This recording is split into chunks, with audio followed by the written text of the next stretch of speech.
How are you affected by the media? Well, I think I once heard a statistic one time that something like a child is exposed to some ridiculous tens of thousands of advertisements in a year or something, and so when combined with how many conversations, say, you have at the dinner table with your parents, you're seeing a lot more images from the media than you are getting from, say, your parents or your teachers or other students in the hallways. So really, when you're being raised, there's a lot of kids that are seeing messages that media plays to them a lot more than they're seeing from role models in their lives. And so that can play a huge impact on what they think, their opinions, things that they want to buy, they want to look like. Thank you. If that made any sense at all? Yeah. What is your view on the use of Photoshop in magazines? Well, I don't like it. I think it puts a bad image in people's minds, and it makes people think that they need to be better looking so they can look like people in magazines and things. Do you think men or women are more affected by the media, and how? That's a good question. That's a very good question. Would you like me to start? Sure. I think they're affected in different ways, is the most important thing. And to me, there's a very set image of, say, what a woman is supposed to look like, to look proper, to look attractive, to look nice. I don't know personally from personal experience, but I imagine that the pressure to fit into that standard is pretty high on a daily basis, and something that you have to think about all the time in the way that you dress, in the way that you eat, in the way that you get yourself nutrition. I mean, those kinds of things.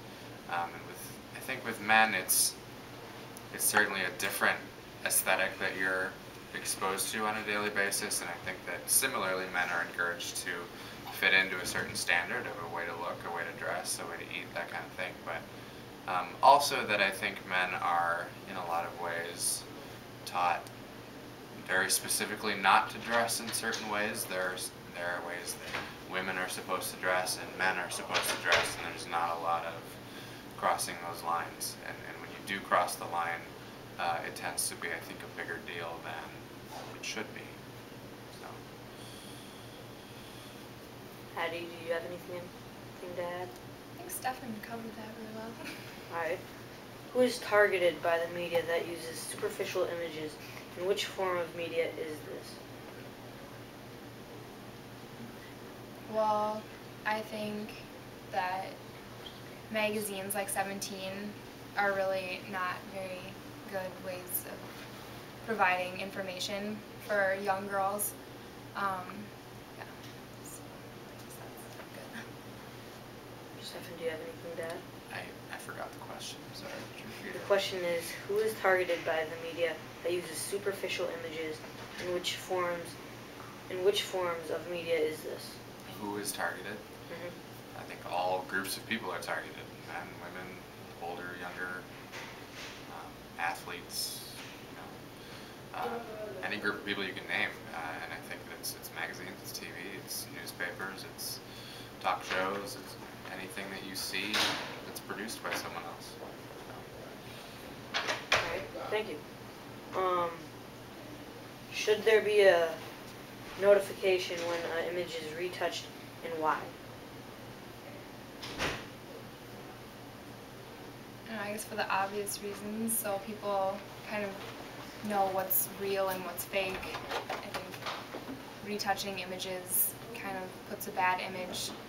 Like, if you have a bad self-image, I think that if you know that things are retouched and like messed with, that you might feel better about yourself. Because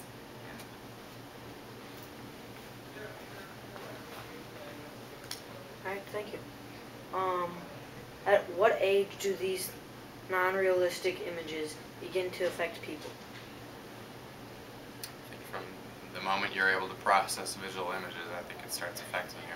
And the thing that's scary about it is that from that young of an age, a lot of what ends up happening is it gets put into your subconscious rather than your conscious self, and so you're not even aware of some of the prejudices you're given, or the sort of the preconceptions, if you will, of what people should look like, or what it's good to look like, that kind of thing, and you don't realize it, and unfortunately by the time that you're even an adolescent, in a lot of ways it's too late, or it takes a lot of time to undo some of that damage that has been done. At what age do these non-realistic images begin to affect people? Well, even little kids. I mean, look at Disney movies, especially like the Disney princesses. They are so perfect. More than half of them are blonde with the big blue eyes, and they always get the perfect Prince Charming and all that. Like, even little kids are affected by this. And then when you grow up a little more, you have to have the perfect clothes and the right friends, and you're judged. How are you affected by the media? Well, not really. I mean, I watch a lot of news, and I'm a communications major, a mass communications major, so media is kind of like a big part of my life. But I wouldn't say that I'm like affected by it. It just helps me formulate my opinions, if that makes sense.